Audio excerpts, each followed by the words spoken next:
The Pentagon has served for more than 60 years as a symbol of power and freedom, a five-sided fortress where 23,000 people form the nerve center of the nation's military. Then, on September 11, 2001, terrorists tested its strength. They turned a commercial jet into a weapon of destruction. The American people suffered enormous losses that day, but the building itself proved to be a shield. I told her, hold on to me. Don't let me go wherever I go. I got you. We're gonna get out of here. No camera captured the horror of the attack, but computer graphics now illustrate the events at the Pentagon.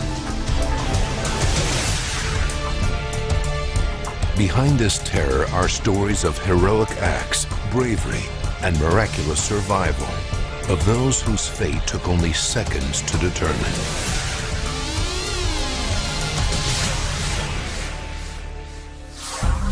The United States of America, Arlington, Virginia. The Pentagon. September 11th, 2001. 6:46 a.m. While many Americans are asleep, the citadel of American defense kicks into action. WTOP News Time. This is the 11th of September. Good morning. I'm at your day. Army Lieutenant Colonel Marilyn Wills is already planning her day. That morning, I called a girlfriend and asked if she could get the girls to school because I had to go and my husband had to go. So I kissed them, smacked them, I'm out.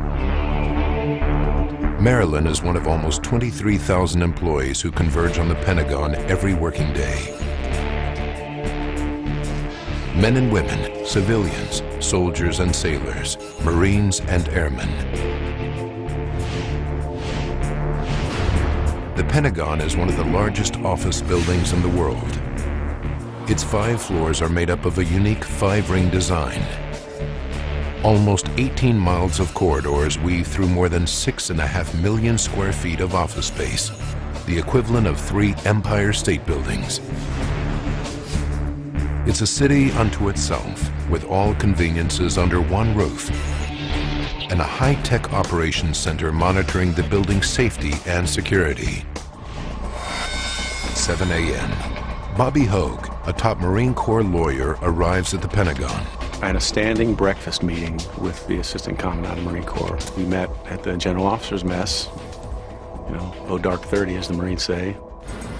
The day also begins early for those catching West Coast flights out of Washington's Dulles International Airport.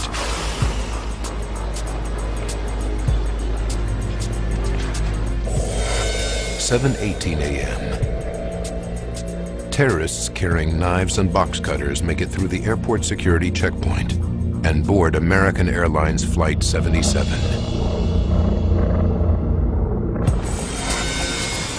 8 a.m. The Pentagon offices are now in full swing. Lieutenant Colonel Marilyn Wills has staff meetings every other Tuesday morning. A Deputy Chief of Staff in the Army's Personnel Division, Wills has a particularly full agenda for the September 11th meeting. My office mate and I discuss what I'm going to talk about at the Tuesday meeting. And so I told her, see you later, and I went on to the conference room. 8:20 a.m. Air traffic controllers at Dulles Airport clear American Airlines Flight 77 for takeoff. Your departure frequency will be 125.05. Runway 30, cleared for takeoff. 125.05, runway 30, cleared for takeoff. American 77. On board are 53 passengers, 2 pilots, 4 flight attendants, and 5 men planning mass murder. Among the passengers are a family of 4, a political commentator, and 3 students with their teachers on a trip led by 2 employees of the National Geographic Society. The aircraft's fuel tanks carry enough for its 2,300-mile cross-country flight to Los Angeles. 8:46 a.m. This just in, you are looking at obviously a very disturbing live shot there. That is the World Trade Center, and we have unconfirmed report that a plane has crashed into one of the towers of the World Trade Center. John Yates is a security manager at the Pentagon. So I stood there for about 4 or 5 minutes watching and walked back to my desk. Called my wife. Before she hung up, she said, honey, do me a favor and work from underneath your desk for the rest of the day. And so I laughed and I said, sure, I will. I said, I love you and I'll see you tonight. At this moment, no one is quite sure of the gravity of the situation. 8:50 a.m. 30 minutes into its journey, American Airlines Flight 77 is now at its cruising altitude of more than 34,000 feet and is crossing the Ohio-Kentucky border. The air traffic controller at the Indianapolis Control Center radios the pilot. American 77, clear direct comma. Direct comma of American 77, thank you. These are the last words heard from the pilot. American 77, American Indy radio check, how do you read? American 77, American Indy radio check, how do you read? There's no answer. The air traffic controllers become concerned. You guys never been able to raise him at all? No radio communications and no radar. In the same instant, the plane's flight information disappears from the controller's radar screen. They no longer know where the plane is. 8:54 a.m. Without anyone realizing, American Airlines Flight 77 changes course. It turns around and heads back east. On the 4th floor of the Pentagon, Bobby Hogue, Peter Murphy, and another Marine Corps lawyer discuss a case. 9:03 a.m.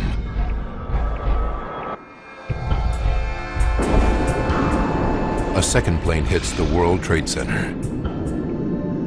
Bobby Hogue is convinced this is a terrorist attack.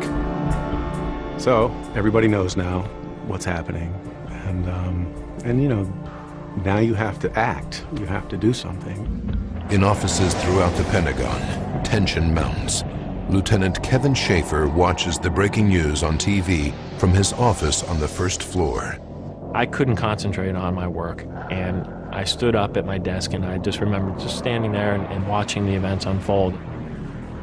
Some of my colleagues were intending to call their wives or their spouses. And, you know, it was an emotional moment where they wanted to reach out. The Pentagon is now a target as the national crisis comes closer to home. Firefighter Alan Wallace is one of a 3-man crew based at the Pentagon's fire station. He's busy checking the Pentagon's fire truck. At noon today, President Bush is scheduled to arrive. 9:30 a.m. Al, this is Chief Campbell.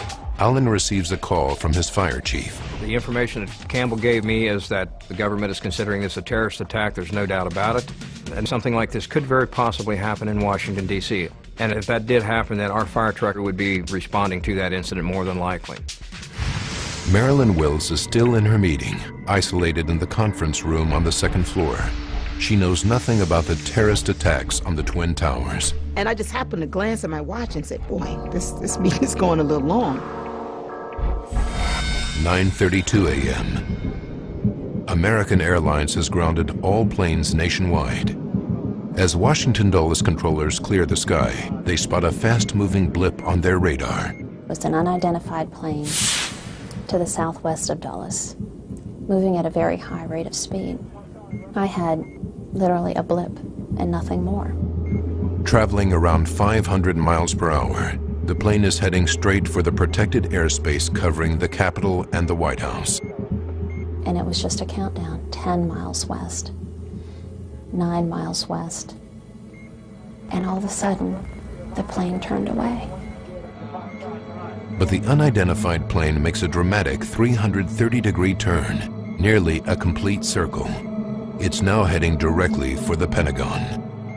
We lost radar contact with that aircraft. And we waited, and we waited, and your heart's just beating out of your chest.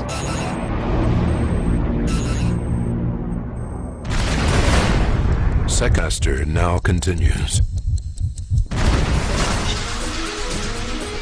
September 11th, 2001. 2 airliners fly into the Twin Towers in New York City.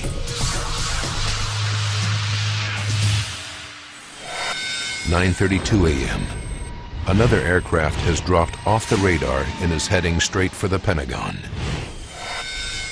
At 9:37, firefighter Alan Wallace is outside the Pentagon's west wall by his fire truck. We passed the right front corner of the fire truck, and probably 15 feet further than that, and I happened to look up and look to my left, and there is an airplane. 9:38. The Boeing 757, now at 530 miles per hour, is 1 second from impact. It flies so low it knocks down 3 streetlights and crashes into the Pentagon's west side. A security camera captures the immediate aftermath. This is the only photographic evidence that exists of the impact. The plane tears through the west wall. Kevin Schaefer's office on the first floor takes a direct hit. I just remember a gigantic fireball, the space exploding and knocking me to the ground. I was on fire, and I knew I had to extinguish the flames, but it just happened so quickly, and truly, literally, the shock of the moment really disoriented me. John Yates and Marilyn Wills are on the second floor, immediately above the impact zone. Everything I touched burned me. Everything was instantaneously hot, just like the inside of an oven. And I could feel water on my back from the sprinklers. Someone grabbed the back of my pants, and I told her, hold on to me. Don't let me go. Wherever I go, I got you. We're going to get out of here. So we started to crawl. I was first, and then civilian was behind me. Not knowing there were several people behind her, because you couldn't see anyone. If you put your hand in front of your face, you could not see your hand. It was that dark with smoke. And the lady behind me tugged on my pants and said she couldn't go any further because the smoke was just so intense. And she's like, every time I breathe, it hurts. And so I had on my black Army sweater. And whatever was falling from the ceiling, liquid, I was putting my sweater in it and sucking on it because my mouth just felt like it was on fire. And so I passed it to her and I said, just suck on this. And I said, don't swallow, just suck on and spit it out. Operators in the building's Defense Protection Service Communication Center receive frantic phone calls from trapped employees. They coordinate the rescue effort and stay at their desks even while the entire building is being evacuated. On the 4th floor, 24 feet above the plane's impact, Bobby Hogue is thrown across his office. Thick black smoke turns day into night. Bobby and 4 co-workers fight to breathe, desperately searching for a way out. But there's a problem with the escape route. To the south of us, the floor is obviously broken open, and that doesn't look stable. We were afraid, and we were in a tight spot. Firefighter Wallace dives for cover and suffers only minor cuts and burns. The blast sets his fire truck ablaze, but without a moment's hesitation, he climbs into the burning vehicle to call for backup. Format rescue engine 161, you're responding. Key for box 7562, you reported an airliner into the Pentagon, heliport side. Thick black smoke is choking Kevin Schaefer, but as he crawls over piles of hot debris and intense fires, he spots a possible escape route. I could see the sunshine almost, but it was all obscured by the smoke. I really just started racing towards that light, and I walked through this hole, and it was obviously this freshly blown out hole.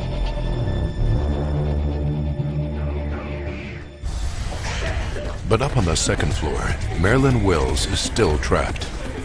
We just started banging on this windowsill, just with feet and hands and the heel of our hands, and the windowsill popped open. The lady who was behind me was a lot older than we were, so we knew she had to go first. And the soldier who was standing there had been burned severely, so we lowered him down.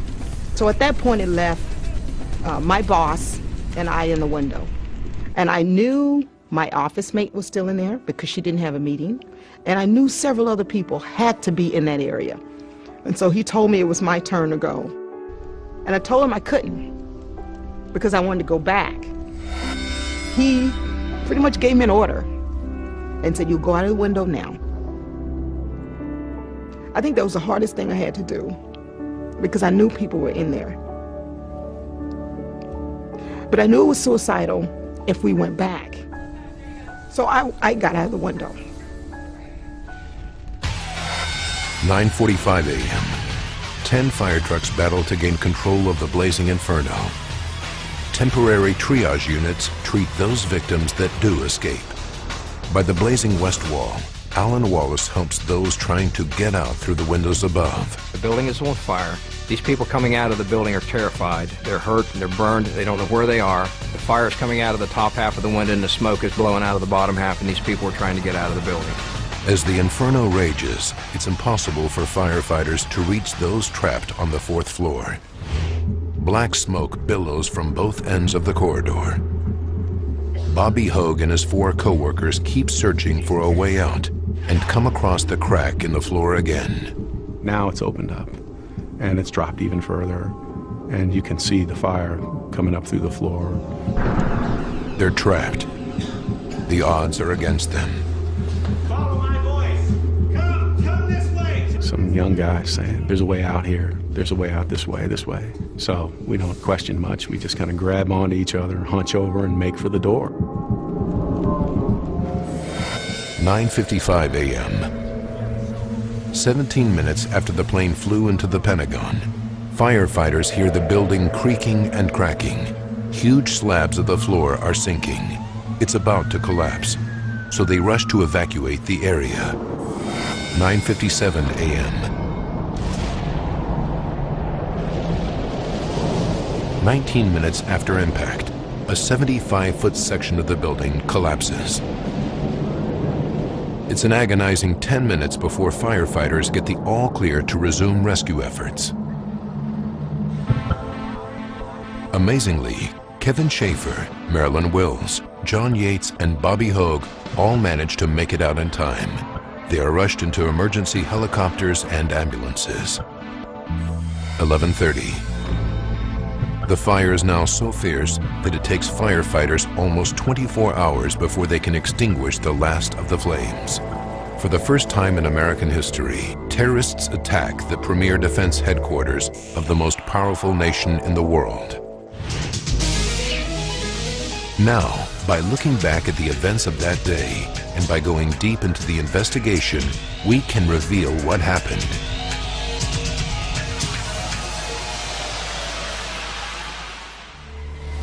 Cutting-edge computer graphics will go where no camera can, into the heart of the disaster zone.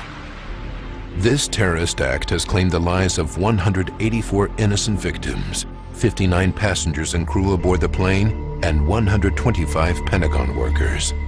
Almost 23,000 people work in the Pentagon every day. When the plane crashes into the building at 530 miles per hour, it's loaded with nearly 5,300 gallons of jet fuel. It's an explosive force with the energy of over half a ton of TNT. Much more of the building should have been destroyed. If investigators can figure out how so much of the Pentagon survived, they can protect more people in offices across America and the world. The FBI takes over the crime scene, and the American Society of Civil Engineers gathers a team of 6 fire and structural experts to examine the building's damage. But investigators don't start with the building. First, they need to concentrate on the flight and examine how the plane entered the Pentagon. They begin by listening to air traffic flight recordings. 78 minutes before impact, American Airlines Flight 77 gets clearance for takeoff from Dulles International Airport. American 77, your departure frequency will be 125.05. Runway 30, cleared for takeoff. 12505, runway 30, cleared. These recordings show that for the first 31 minutes, American Airlines Flight 77 was flying on course and in communication with air traffic control. 44 minutes to impact. Data from the aircraft's black box proves that American Airlines Flight 77 begins a 180-degree turn and heads back east over West Virginia. 42 minutes before impact, all contact with the flight is lost. American 77, American Indy radio check. Read. What was happening in that aircraft after the pilot's last communication with air traffic control? As a former air crash investigator with the National Transportation Safety Board, Bob Francis has a good idea. Clearly there was no problem at 8:50. 8:56, hijackers in control of the airplane. One of the very first things the hijackers would have done would have been to turn the transponder off.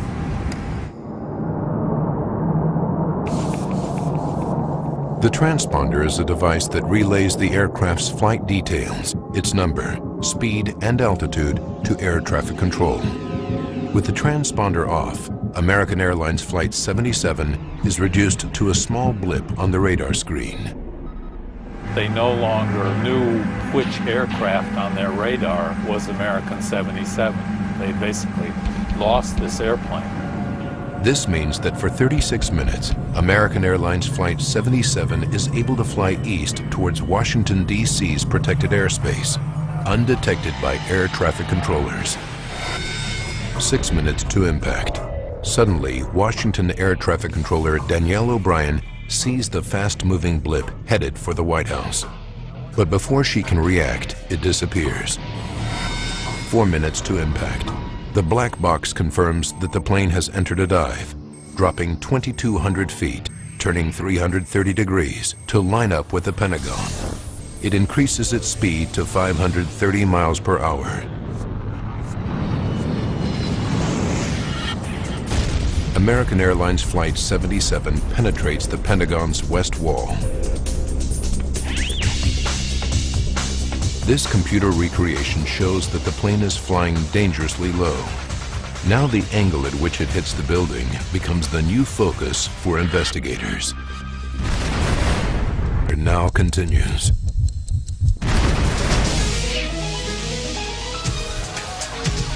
Five terrorists have hijacked an American Airlines jet and crashed it into the first floor of the Pentagon.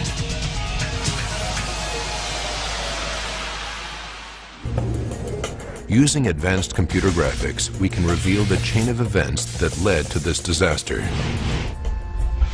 Discovering how the plane hits the building is a critical first step in investigating the tragedy.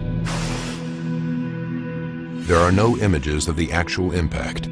The only photographic evidence is from a security camera. It takes one photo every second, but at 530 miles per hour, the plane hits the building between photos. The one shot that would help the investigators, the critical moment of impact, is missing. Lead structural engineer Alan Kilsheimer is one of the first experts on the scene. When I first got there, I had no idea how the plane hit the building. Alan focuses on the plane's entry point. You could see the marks on the limestone where the right wing had made a mark as it went in, so you knew it was banked with the right wing higher and the left wing lower. 9:38. The plane comes in at an angle. The right wing hits the sturdy cement and steel base of the first floor slab and breaks off. But what happens to the left wing? Investigators make another discovery. Just in front of the left side of the hole, they find pieces of an aircraft wing buried nearly 2 feet into the earth. Investigators now know exactly how the plane hit the Pentagon. The plane approaches the west wall diagonally, flying nearly level with the ground, until 1/10 of a second before impact, the plane rolls slightly to the left. At the moment of impact, the lower left wing and engine strike the ground at nearly the same instant that the nose hits the building. It's a critical piece of information because the angle at which it enters the building dictates the path the plane follows inside.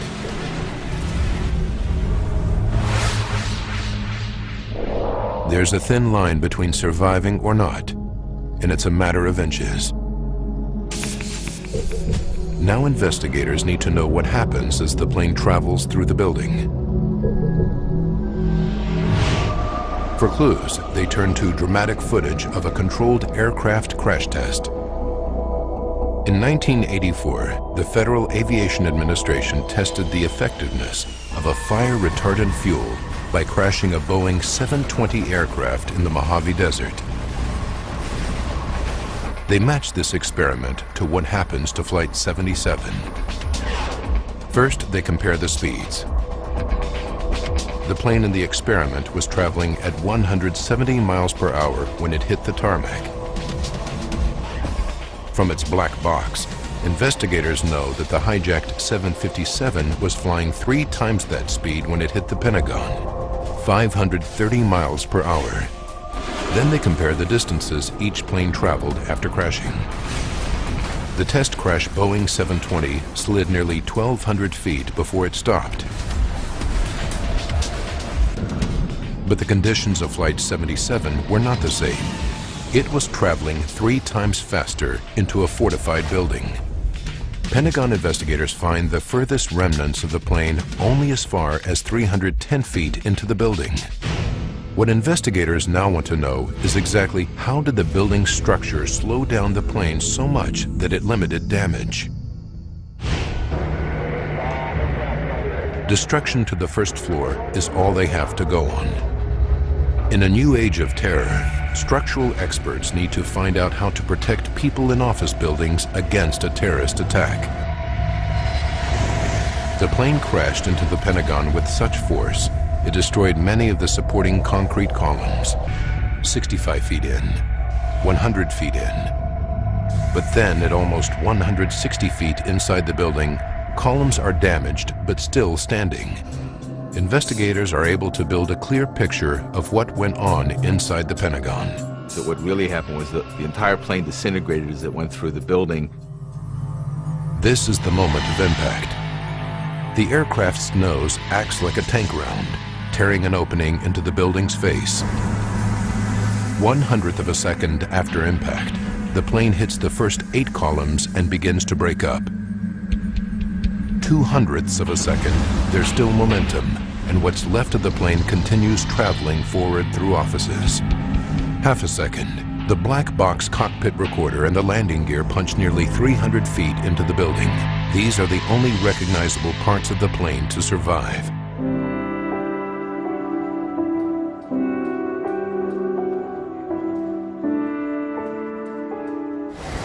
The plane tears through the first floor offices, just below John Yates and his colleagues. But it is fire and toxic smoke that claims the lives of nearly 2/3 of the victims. Fire protection engineer Tom Stanton evaluated the performance of the building. What these forces did was push everything all around through the building into piles, and they burned, taking out the walls, taking out the ceilings, everything, and just pushing it everywhere. These piles are like massive bonfires. All they need now is fuel and ignition. At impact, the aircraft is carrying nearly 5,300 gallons of fuel. Some of the fuel feeds the huge 415-foot-high fireball outside. But the rest comes into the building with the plane, moving almost 800 feet per second. It sprays jet fuel everywhere, including onto the piles of debris. John Yates is on the second floor. My glasses were still on my head, and when I took them off, I thought they were covered in blood because there was something on them, and I now know that it was jet fuel. Pentagon workers who survived the initial impact now face an unbearable set of circumstances. You swallow, you could feel your lungs expanding and shrinking, and you couldn't use your eyes because the smoke was so intense.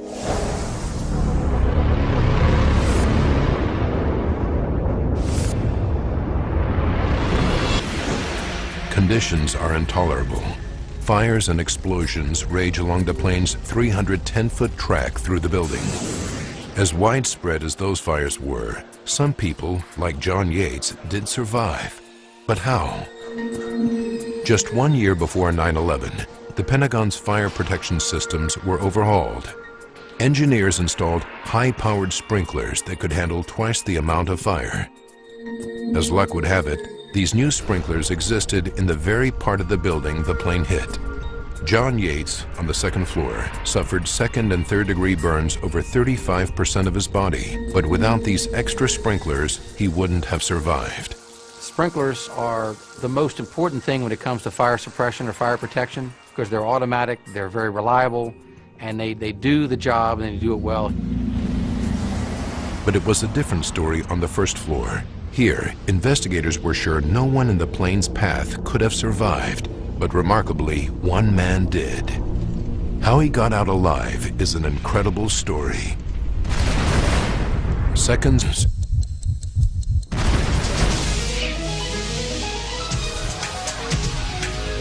Fires rage in the West Wing of the Pentagon after terrorists crash American Airlines Flight 77 into the first floor.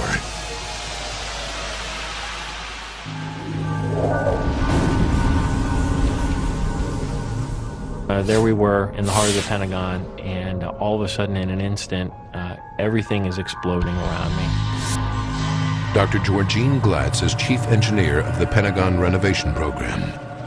You see all the damage, and you don't have a clue who behind those walls and desks survived. For answers, the Pentagon task force turns to those who did make it out alive. They plot their exact positions within the critical zone and listen to each gruesome story. 6 weeks into the investigation, Dr. Glatz has interviewed 30 survivors. Then she hears of a man still recovering at Washington Hospital Burn Center. His name is Kevin Schaefer. Her interview with Kevin reveals something remarkable. Kevin's desk was in the direct path of the plane on the first floor. I just remember a gigantic fireball, the space exploding and knocking me to the ground. The forces of the plane, moving at almost 800 feet per second, drags fuel into the building, drenching stacks of debris which ignite. How did Kevin survive? I took off in another direction and just literally started crawling and climbing over debris and through and around pockets of quite a bit of fire. As the plane comes into the building, it acts now like a big tank round. It's almost like if you're blowing up something in a rock quarry and you have milliseconds apart different explosions. That's what was happening. This film shows what happens during an explosion. The first stage is the bomb's lightning-fast blast wave. As energy pushes out from the explosion, it compresses air particles in its path to create a shock wave. It travels faster than the speed of sound, demolishing everything in its path. Using advanced computer graphics, we see in those milliseconds after impact how the blast wave moves through the Pentagon's first floor. As the plane travels through the building, there are multiple explosions spaced milliseconds apart, creating shock waves that follow a path of least resistance, bouncing off solid objects, moving in chaotic paths throughout the building. The ricocheting blast waves miss Kevin, but if he had been standing just inches to his left or right, he would have been hit squarely by the blast waves. Had I been knocked unconscious, I don't think I would have survived in that space. I mean, I clearly wouldn't have. The blast waves that miss Kevin blow a hole into a roadway. This provided his only means of escape. Kevin got out by crawling another 88 feet. He suffered burns over 42% of his body and had 2 cardiac arrests while in the hospital. How the blast waves that missed Kevin behaved has to do with the Pentagon's unique design. The Pentagon consists of 5 rings. The roadway that separates B and C rings is called A&E Drive. The shock waves raging through the first floor are enclosed within 3 rings of offices. There was no way for the pressure from all these explosions to relieve itself. And the first time it could relieve itself is when it hit A&E Drive.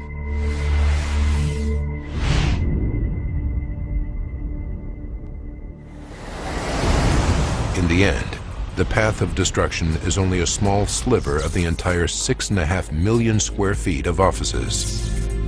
If there had been no road between the rings, the blast forces would have continued wreaking havoc through at least one more solid ring of offices, killing more people on its way. But other features of the building also saved lives. To see them, we need to look back to the moments after impact. Marilyn Wills and those in the human chain crawl across the second floor to escape. They're directly above the crash zone. Concrete columns are blown apart and obliterated. But remarkably, the second floor remains standing for 19 minutes before it finally collapses. In these precious moments, Marilyn and her fellow survivors reach the window. The whole investigation now focuses on understanding why this part of the building withstood a jet going at 530 miles per hour and why it didn't collapse upon impact. As investigators map the area, they find that 30 of the first floor columns were destroyed and another 20 severely damaged. Structural engineers are mystified. With so many columns knocked out or damaged, what held up the building? They look back to 1941. Construction on the Pentagon began on September 11th, remarkably exactly 60 years before the terrorist attack. At the time, War Department officials believed there would be no need for such a massive war headquarters after World War II. The building would become a warehouse for files. To support the heavy loads, construction workers put in extra beams and columns, and they added extra steel reinforcements. After 9/11, the Pentagon's lead reconstruction engineer, Alan Kilsheimer, built an exact replica of the 1941 beam and column system found inside the Pentagon. If you blew this column out right here, what would happen is this beam would say, there's nothing holding me up anymore. And it would say, geez, I better go along this steel line over to the next column and see if I can carry myself to the next column. The fact that these bars were doubled up like this, either in the bottom or the top, allowed that to happen. Kilsheimer took a closer look. Each column contained a continuous piece of reinforced steel from floor to ceiling. What this does is this stops these bars from bending outward, and it stops the concrete from in here from coming out of this cage. As the catastrophic forces raged through the first floor of the Pentagon, they destroyed 50 columns along the path of destruction. But it's the reinforced steel within the remaining columns that kept the building up. This wouldn't happen in today's construction. What happens is if one of these breaks, the whole thing doesn't fail, while in a new building, if one or two of those break, the whole column could blow out. But investigators discovered another feature of the 1941 design that also saved lives. 3 minutes after the explosion, Bobby Hogue and his colleagues on the 4th floor came across a crack in the floor. Then I stepped over what was the expansion joint that bisected our office. And that's when I really became aware that the building was in a state of collapse, or about to collapse. Because it was clearly broken open. The floor had just cracked in half. The reason? The Pentagon's original designers added structural features called expansion joints. These joints accommodate the expansion and contraction of the building through the seasons. They allow room to expand in the heat of summer and contract in the cold of winter. Because of these expansion joints, the Pentagon behaves like a series of separate buildings. So on September 11th, the expansion joint on the Pentagon's west side protected the rest of the building and ultimately saved lives. 19 minutes after impact, it looks like a knife cut through the building right at the expansion joint. Had this not been an expansion joint and this would have been rigidly connected from this side to this side, we would have lost a much larger piece of the existing building north of the expansion joint. The expansion joint bought time for the survivors to make their way to safety. If you're going to have to go through something awful like this, you know, the Pentagon is as good a place to choose as any. On 9/11, the Pentagon heroically withstood the extreme forces on its structure. But investigators found yet another reason why so many people survived. These windows. Now continues.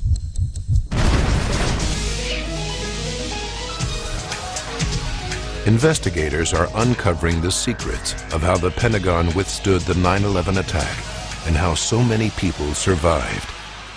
When the plane hit the Pentagon's west side, Bobby Hogue looked out the window and saw fire engulf the building. But that fire never touched him. Why?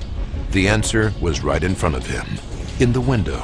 If someone had come to me in 2000 and said, we need to put a bomb-proof window in your office, I'd have said, get out of here. What are we going to do with a bomb-proof window, you know? Well, guess what? Yeah, sure came in handy. In 1995, 168 people died in the Oklahoma City bombing. This and other acts of terror on office buildings taught building experts vital lessons. Engineers came up with improvements, including tougher windows. So where there were blast-resistant windows, people were able to escape, especially on upper floors. These windows, just feet from the plane's entry point, are still intact. Without them, Bobby and hundreds more Pentagon workers could have died. By 9/11, the Pentagon had installed these life-saving features into an area of the building known as Wedge 1. When the terrorists lock onto their target on the morning of September 11th, it is this renovated section that appears in their sights. But the Pentagon renovation program also saved lives in ways no one could have predicted. On 9/11, the plane enters the building diagonally into Wedge 1, but continues wreaking havoc into another section, known as Wedge 2. Normally, 5,000 people work in this space, but by September 11th, renovation of this second wedge was underway. A few weeks earlier, most of the 5,000 employees who work in Wedge 2 were relocated to temporary offices elsewhere. Had this been in another area of the building, there could have been tremendously higher, 10 times the amount of losses, much more on the magnitude of New York City. Finally, investigators pieced together the tragic course of events.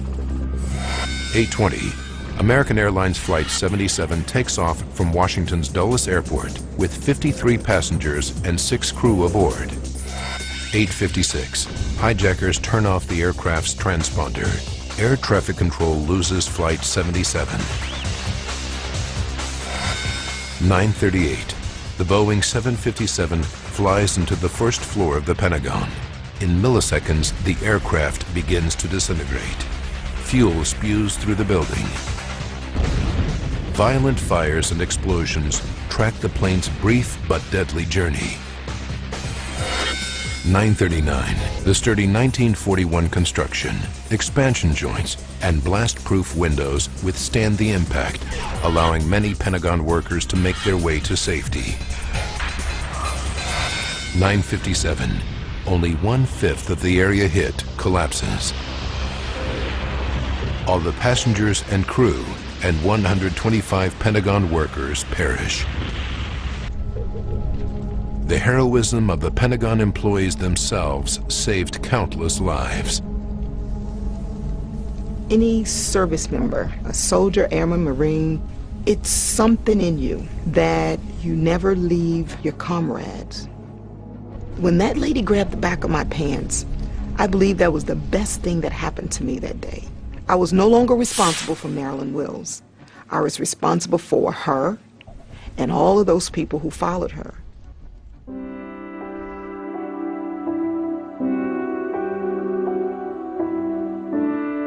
A memorial inside the Pentagon is etched with the names of all those who lost their lives in the disaster. All military personnel wounded that day were awarded the prestigious Purple Heart. The disaster of 9/11 has changed the way we think, travel, and the way we design buildings. From ruin and heroism on 9/11, construction crews in only 1 year rebuilt the damaged area on the Pentagon's west side. It was a huge pride thing and still is to this day for everybody. That building is such a symbol of America's strength, and we've healed that building. The new walls restore the imposing appearance of the 5-sided fortress. The Pentagon not only protects the United States in times of danger, the building itself provided the ultimate protection for thousands of Pentagon workers during a day of terror. But one scar in the facade remains. a block of Indiana limestone, still blackened by the fire from the attack, with a simple inscription. Its dark face is a dramatic contrast to the bright new limestone, but it is a chilling reminder of the events of that tragic day.